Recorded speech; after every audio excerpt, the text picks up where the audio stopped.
With the name of Allah Almighty, who is the Master of the Day of Judgment, and a bundle of Durud Islam on behalf Prophet Muhammad sallallahu alaihi wasallam. Dear students, mathematics exercise 4A for new syllabus mathematics, D2 for A level, O level students, and exercise 5A for new secondary mathematics book 2 of sex students class 7. And question number 3 is expand each of the following expression. और students इसमें two parts हैं. 7A जो है वो इन to term से multiply करेगा और जो 4A है स्टूडेंट्स वो भी इन टू टर्म से मल्टीप्लाई करेगा. यानी कि ये 4A सिर्फ इन टू टर्म से मल्टीप्लाई करेगा और ये 7A सिर्फ इन टू टर्म से मल्टीप्लाई करेगा. इस ब्रैकेट का मतलब ही ये है. तो जब हम इनको मल्टीप्लाई कर लेंगे, अगर लाइक टर्म्स हुई तो हम उनको सिंप्लीफाई कर लेंगे. लाइक टर्म्स वो टर्म्स होती हैं जिनके वेरिएबल्स और उनके एक्सपोनेंट जो हैं, यानी कि जिनके ये इंग्लिश के लेटर्स और उनकी पावर सेम हो तो वो लाइक टर्म्स होती हैं. यहाँ पर एक चीज़ आपको बताता चलूँ कि अगर ये लिखा है 3x² plus 3a² plus 2a, तो ये दोनों लाइक टर्म्स नहीं है. अगरचे इनके वेरिएबल सेम है लेकिन उनके एक्सपोनेंट सेम नहीं है.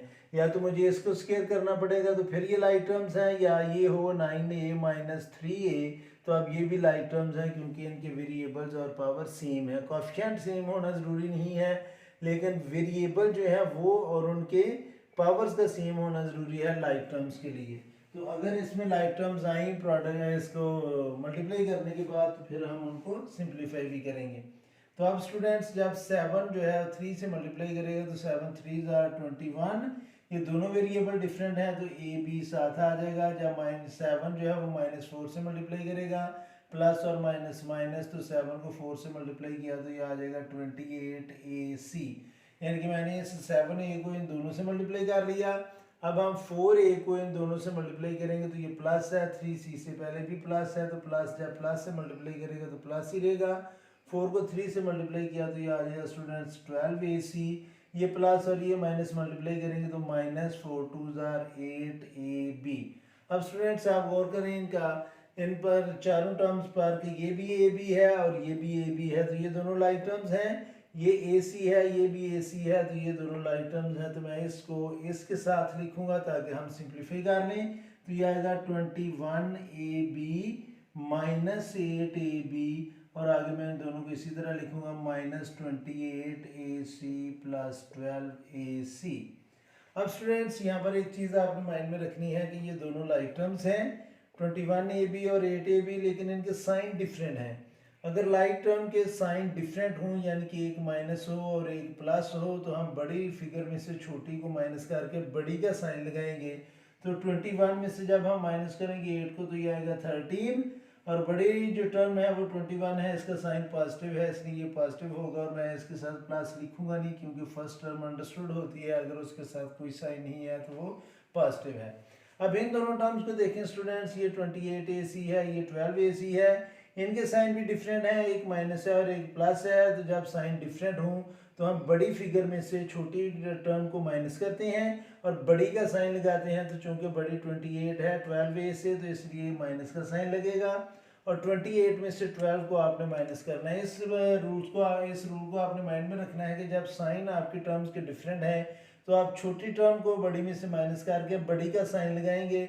तो 28 में से जब आप 12 को माइनस करेंगे तो ये आएगा 16 और चूंकि 28 बड़ी टर्म है तो इसका साइन माइनस है तो मैंने भी इधर माइनस लगा लिया और ये आ जाएगा AC जो वेरिएबल है वो साथ आ जाएंगे. स्टूडेंट्स हम इन दोनों को माइनस या प्लस नहीं कर सकते क्योंकि इनके जो वेरिएबल्स हैं वो सेम नहीं है. ये AB है और ये AC है तो ये लाइक टर्म्स नहीं है.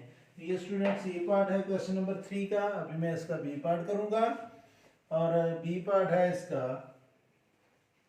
B part of question number 3 is 4D into D minus 5F और आगे सेकंड पार्ट है इसका plus 2F into 3D plus 7F. Again students इस क्वेश्चन में टू पार्ट्स हैं, एक ये है और एक ये है. ये 4D जो है वो इन दोनों से मल्टीप्लाई करेगा और 2F जो है वो इन दोनों टर्म्स से मल्टीप्लाई करेगा और बाद में जो लाइक टर्म्स होंगी हम उन्हें सिंप्लीफाई कर लेंगे. तो 4D जब D से मल्टीप्लाई करेगा तो 4 1 से मल्टीप्लाई करेगा तो 4 और D से मल्टीप्लाई करेगा तो D स्क्वायर आएगा क्योंकि सेम वेरिएबल्स हैं.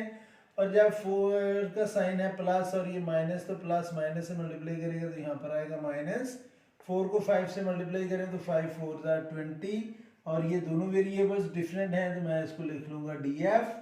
और अब स्टूडेंट्स ये प्लस है और 3D से पहले भी प्लस है, तो ये प्लस जब प्लस से मल्टीप्लाई करेगा तो प्लस आएगा, 2 3 ज़ार 6। और ये D और F डिफरेंट वेरिएबल्स हैं तो इन दोनों को मैं साथ लिखूंगा, चूंकि DF से पहले आता है तो इसलिए मैं इसको DF ही लिखूंगा। और ये प्लस जब इस प्लस से मल्टीप्लाई करेगा तो अगेन ये प्लस होगा, और 2 7 ज़ार 14 सेम वेरिएबल है F और F, तो इनकी पावर को हम कर लेंगे प्लस। अब अगर आप गौर करें तो students just these two terms are like terms, क्योंकि इसका वेरिएबल भी DF है और इसका वेरिएबल भी DF है, और इन दोनों टर्म्स के साइन डिफरेंट हैं, दोनों लाइक टर्म्स के साइन डिफरेंट हैं, ये माइनस है और ये प्लस है। तो जब साइन डिफरेंट हो तो स्टूडेंट्स हम जो स्मॉलर नंबर है उसको ग्रेटर में से माइनस करके ग्रेटर का साइन लगाएंगे, तो ये 4D² एज इट इज आ जाएगा, क्योंकि इस जैसी कोई और टर्म नहीं है। इन दोनों को जब हम सिंप्लीफाई करेंगे तो 6 को जब 20 से माइनस किया जाएगा तो बाकी आएगा 14, और चूँकि 20 बड़ी टर्म है इसलिए मैंने 20 का जो साइन माइनस है वो लगा लिया, और साथ में लगाएंगे हम DF, और जो 14F² है वो एज इट इज़ आ जाएगा, क्योंकि इस जैसी कोई और टर्म नहीं है। तो ये है students B part question number 3 का। अगर स्टूडेंट्स आपको इन क्वेश्चन की समझ आ गई हो तो मेरे चैनल को सब्सक्राइब करें, वीडियो को लाइक और शेयर करें ताकि बाकी बच्चों को भी इसका बेनिफिट हो। और अगर आप इसके अलावा कोई और क्वेश्चन देखना चाहते हैं तो आप अपनी बुक का नाम यानी कि न्यू सिलेबस मैथमेटिक्स बुक 2 या न्यू स्कैंडी मैथमेटिक्स बुक 2 अब सैक्स और एक्सरसाइज लिखें अपनी बुक की, और क्वेश्चन नंबर लिखें और आगे लिख दें बाय सर आबिद हुसैन, और क्लिक करें तो सेम क्वेश्चन आपकी स्क्रीन पर होगा। और आज की वीडियो में इतना ही काफ़ी है। मेरी अल्लाह से दुआ है कि अल्लाह ताला हमेशा आपको खुश रखे और ज़िंदगी के हर मैदान में कामयाब करे। आमीन। अल्लाह हाफिज़।